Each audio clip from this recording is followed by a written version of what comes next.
It was the sunny Tuesday morning that would, for generations hence, form a demarcation in time separating the world before that day from the world after. 9/11 is a story, singular. It's also tens of thousands of stories of civilians and first responders, of the survivors, of the fallen and crestfallen, of the devastated. At 8:46 that morning, Michael Hinkson was in a conference room preparing for a breakfast meeting when American Airlines Flight 11 crashed into the World Trade Center's North Tower just 18 floors above him. He recalls the sound and the sensation of the entire building tilting from the impact, then righting itself. As co-workers scrambled to the exits, he asked a colleague to ensure that no one used the elevators. His own exit would be more complicated. Hinkson was blind. It was his responsibility to locate the stairs. Once there, the task for his guide dog, Roselle, would be to lead him safely to the street. There was tension, though surprisingly little panic in those stairwells, with stops to make way for burn victims. Small groups of first responders making their way up would stop to ensure that Hinkson and his dog would be okay. The crowded, hurried descent through smoke and debris would take an hour. Shortly before 10:30, as the calm yellow lab led Hinkson out of the building to a parking lot across the street, the South Tower collapsed. Quickly, Roselle led the two to a subway where they could escape the dust. Soon after, she led Hinkson 40 blocks to the safety of a friend's home. Roselle wasn't the only dog in the World Trade Center that morning. In one of the basement parking levels of the South Tower, the explosive detector team for the World Trade Center got word of the North Tower explosion. The team consisted of Port Authority Police Sergeant David Lim and his yellow Labrador Retriever, Sirius. Their job was to check all trucks that came to the Trade Center's parking garage.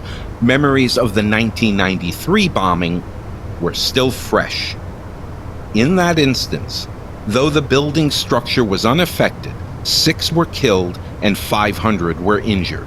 The blast cost $500 million in damage. A bomb-sniffing dog wasn't trained for rescue and recovery, so Lim left Sirius in his kennel and raced to the other tower to help, fearing the two of them had somehow failed to prevent a tragedy. He remembers telling Sirius he'd be back for him. Lim was on the 4th floor of the North Tower when it collapsed. Miraculously, all those with him, 6 firefighters and an injured woman, would be safely rescued 5 hours later. By the time that happened, Sirius had been lost, still in his kennel as the South Tower fell. More than 4 months later, on January 22, 2002, recovery workers found the dog's remains, still in his kennel. Sirius would be the one canine fatality in the tower collapse. By then, dogs had become an integral part of the 9/11 story.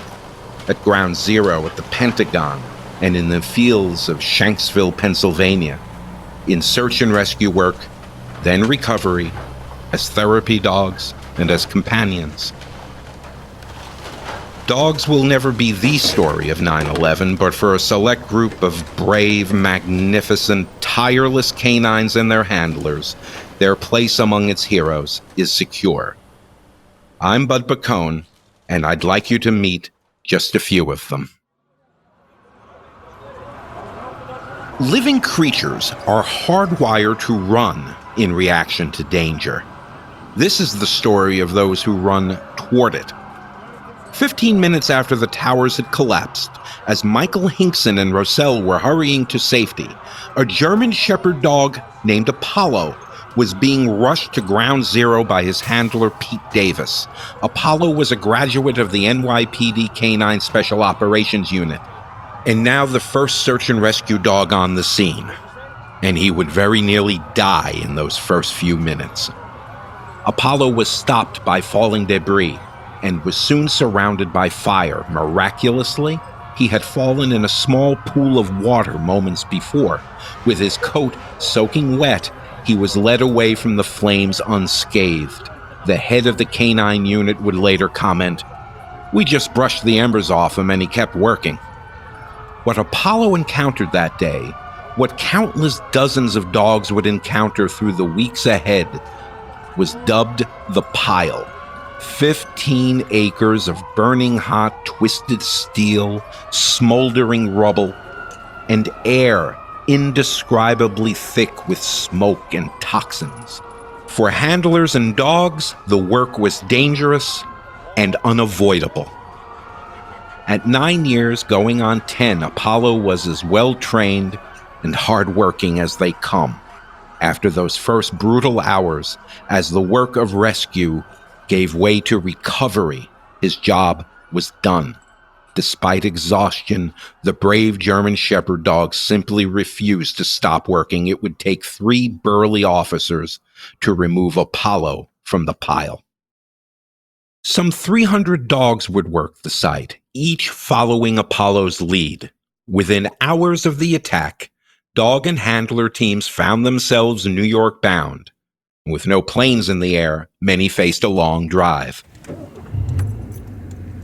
One such team included Brittany, a 2-year-old golden retriever, and her handler, volunteer firefighter Diane Corliss. It's a common vocation for a search and rescue dog handler. A firefighter's training prepares them well for a range of dangerous search and rescue environments. Brittany and Corliss had only recently become a FEMA-certified canine team, now deploying with Texas Task Force 1. Once at the pile, they would spend 10 arduous days searching through the 1.8 million tons of wreckage. Dogs, such as Brittany, aren't born to this specialized work, but many are bred to it, as dogs have been for generations, and some for centuries. Last season, we took you to the mountain pass in the Alps, trod by pilgrims bound for Rome. There, 8,000 feet above sea level, monks at the Great St. Bernard Hospice conscripted large dogs to help rescue those overcome by the elements. Over 2 centuries, it's believed the St. Bernard dogs rescued upwards of 2,000 travelers, from lost children to Napoleon's soldiers. Through the 19th century, the world's gentry brought new popularity to sporting dogs, and dog training became, for some, a science. You were also introduced to the Devil Dogs Marine Unit in World War II. Dobermans trained, among other things, to detect the enemy's presence. But even before that, in World War I, the Red Cross had deployed thousands of dogs for frontline duties. Among them was Caesar, a New Zealand-bred bulldog whose handler was an ambulance driver. Along the Western Front in France, Caesar would help locate wounded soldiers. On his back were saddlebags holding supplies of water, rations, and writing materials. Other dogs acted as scouts and carried messages. Many, including Caesar, were killed in action. With each war, each disaster, the need for highly trained dogs became more evident. Following the attack on Pearl Harbor, for instance, canine fanciers shifted their attention from dog sports and focused instead on obedience training. New organizations were formed to promote national defense work and rescue training. Most people were already inside at work here when the blast ripped the 9-story federal office building apart, shattering floors. In 1995, when a terrorist bombing shook Oklahoma City, 74 search and rescue dogs were deployed to scour the rubble. The injury and danger inspired a support system for the dogs, much of it provided by kennel clubs. Portable bathtubs were procured. Local groomers volunteered to clean the dust and debris off the dogs' coats as the handlers rested. Special leather boots were obtained to protect paws. Dog food was donated. Veterinarians volunteered their services. The women of one kennel club spent 3 nights sewing beds for the tired, sore dogs. So many of the lessons learned during that horrible spring day in 1995 would inform the response on that September Tuesday 6 years later. Within the rubble at the Pentagon, searchers noted a wet campfire smell tainted with fumes of jet fuel from Flight 77. Fire had prevented search and rescue teams from entering until the morning of the 12th. More than a dozen dogs would work the site. Among them was Sage, a border collie who would go on to work the aftermath of Hurricanes Rita and Katrina before her deployment to Iraq in 2007. In New York, as work on the pile slowly, sadly shifted to recovery work, new problems emerged. As dogs made fewer discoveries, handlers feared they might start to lose focus. Impromptu hide-and-seek games were organized among dogs, handlers, and first responders to keep the dogs sharp and motivated. Meanwhile, handlers, dogs, and their support teams employed vital lessons gleaned from Oklahoma City. A sort of veterinary MASH unit was constructed. One vet reported treating more than 100 dogs in those first few days, though often the treatment was preventive. Thousands of Americans stepped up to help, including the AKC community, which provided an X-ray machine and medical equipment on site. One AKC supporter covered 100% of the medical expenses for any dog injured in the rescue effort. Strict attention was given to ensuring that dogs were well fed and hydrated. Eyes were gently flushed with a saline solution, which oddly also kept the dogs' noses clear. Protective dog booties were issued, especially useful in a red-hot, smoldering environment. The toughest need to meet was rest. Dogs and handlers worked long, grueling hours, and in a few moments stolen for a break, a call often came from somewhere on the pile, a dog was needed immediately, and with that, the break was over. More often, it was a working dog who would signal the need for workers. Such was the case of Tracker, who, with handler James Symington, were the inaugural members of the Halifax, Nova Scotia Canine Unit. On Wednesday morning, Tracker alerted his handler to a spot in the mountain of rubble. Workers saw the reflective part of a jacket. There they discovered Janelle Guzman, a Port Authority worker. She'd been trapped in the collapse with 15 co-workers as they tried to evacuate from their office on the 64th floor. Reaching what she believed to be about the 13th floor, she stopped to take off her heels. At first she thought she had lost her balance, and suddenly the walls and ceilings collapsed and the stairs disappeared beneath her. When Tracker helped discover her, Janelle Guzman had been trapped and immobile for 26 hours. The rest of her workmates perished. She was the last survivor, rescued from the pile. The more you watch one of these remarkable dogs, the more you can appreciate the work and commitment that goes into selecting the right dog, then training for both dog and handler. Which is why, in 1972, Bill and Jean Syrotuck founded ARDA, the American Rescue Dog Association. Their mission was to serve as a governing body for various air-scenting rescue dog operations. And before you ask, an air-scenting dog detects a scent without its nose on the ground or against objects. Typically, these dogs are trained to detect the scent of any human rather than a specific individual, which leaves them well suited to helping locate lost hikers or for combing wreckage in a disaster. A 1975 article on ARDA, when the organization was still a pup, described their early recruiting criteria. The dog must be a healthy and eager German Shepherd dog of either sex. It must undergo obedience training to the equivalent of CDX, confidence training to experience all possible situations, and of course, search training up to all-day searching without losing interest or endurance.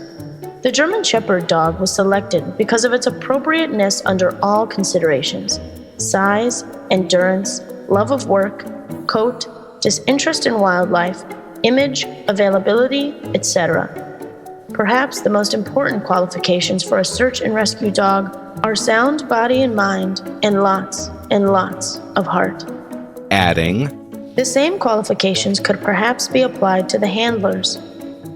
CDX, or Companion Dog Excellent, means a dog has met a standard of obedience most humans might find challenging. In 2007, ARTA broadened its standards to allow any breed of dog, noting that suitable candidates often include Labrador Retrievers, Border Collies, Belgian Malinois, and Golden Retrievers. Training a handler and dog might take anywhere from 6 months to 2 years. Still, so much depends on the individual's personality. A search and rescue dog must believe her handler is more interesting than birds and squirrels, or a dozen other dogs working at a disaster site. It must be a tireless worker and agreeable to all manner of dynamic situations, such as riding in a helicopter. A border collie might need to pass a sheep test, sitting passively as a flock is paraded past her, proving that her training has neutralized the instincts she was bred to. In a sense, the working dogs of Ground Zero were of service even during breaks, serving as companions, comforting their exhausted handlers. For many others, there was Nike, a golden retriever trained as a therapy dog. As workers took desperately needed breaks, certified trauma responder Frank Shane would introduce them to Nike. She became what Shane described as a transitional object, helping pull people away from the emotional burden of their task. Dog trainer Cindy Ehlers had traveled to Ground Zero with Tikva, a therapy dog trained for crisis response work. At the behest of the Red Cross mental health team, Tikva would spend time with workers too stressed to speak to human therapists, including a firefighter who later called to say, "Where are those comfort dogs? They're the only things that get me through the day." Like her search and rescue cousins, Tikva was highly trained. She needed to be. Therapy dogs accustomed to visiting hospitals and nursing homes could be easily overwhelmed by the stress levels near the pile.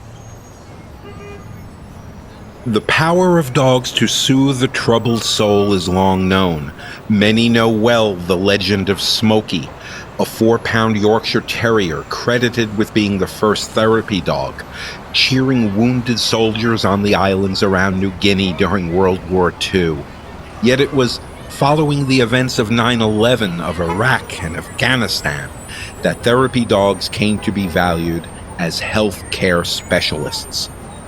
Still, the inability of some dogs and their handlers to face the intensity of emotions served as a caution and warning light for therapy dog organizations. Many have retooled their training to ensure that handlers and dogs are better prepared for a range of tension-charged circumstances.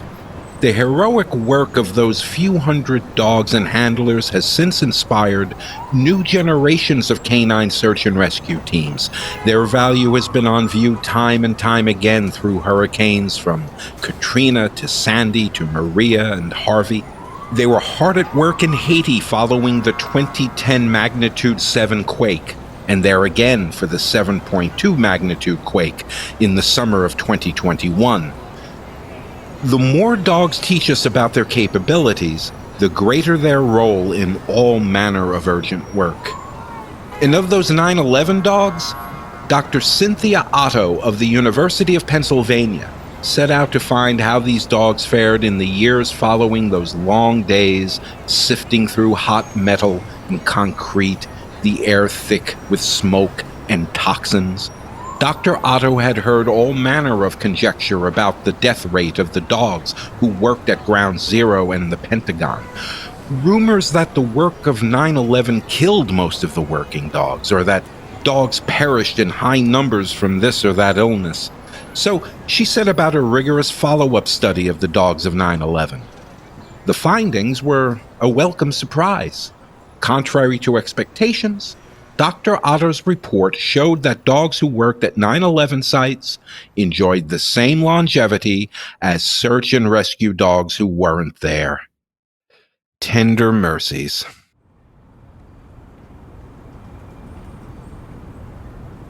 This feels like an appropriate last stop.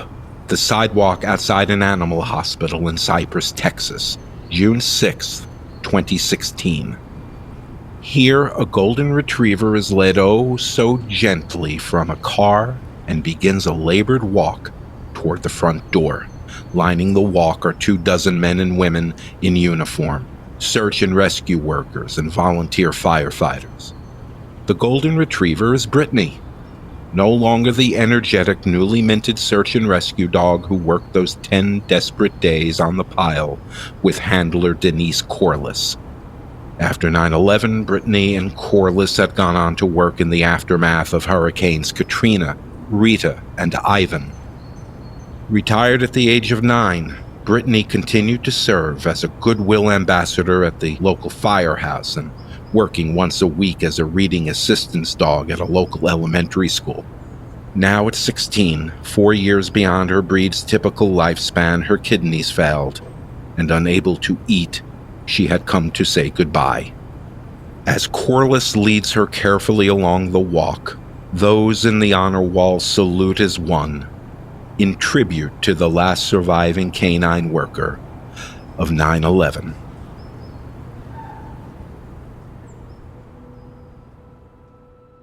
In this 20th year since 9/11, we assume yet again the heartbreaking privilege of remembrance. To victims, and to those who held them most dear, and to heroes who brought rescue, healing, and comfort. To the ordinary people who did the extraordinary, we celebrate their names, and to those, may we humbly add names such as Riley and Abigail, Orion, Bailey, and Tracker, Merlin, Brittany, and Moxie. A few of the hundreds of extraordinary canines who rescued and comforted, alongside brave handlers, search and rescue teams, and recovery crews.